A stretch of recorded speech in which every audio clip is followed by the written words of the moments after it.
Well, it appears Governor DeSantis is getting the message from condo owners anxious over a new law prompted by the Surfside collapse that could cost them big in assessments. He took part in another roundtable today, seemingly to pressure state lawmakers to act.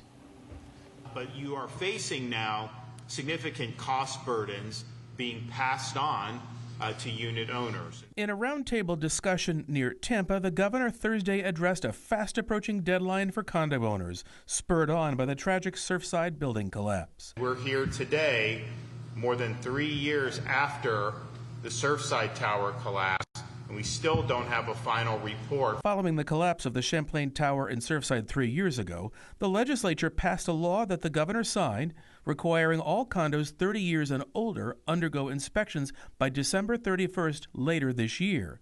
The assessment is meant to calculate how much money condo associations need to set aside by law for things like repairs. We want a special assessment. But for the condo owners, it's too much money too soon, like these 6 who live at Terra West in Fort Lauderdale.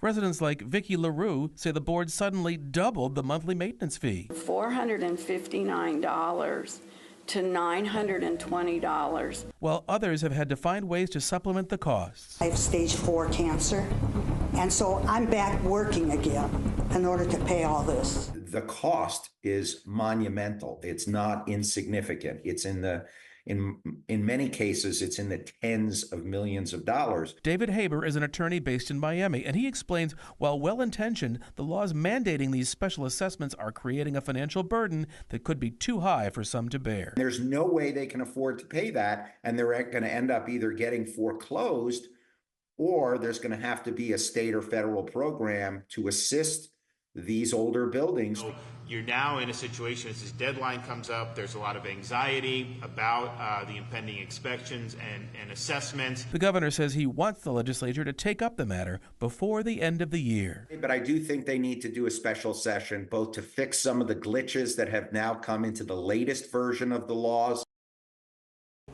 Well, in a rare instance, some Democrats in Tallahassee agree they should meet in special session right away. GOP leaders, however, have resisted, insisting fixes to the law can be made in committee at the end of this year and then passed when the legislature reconvenes in the spring.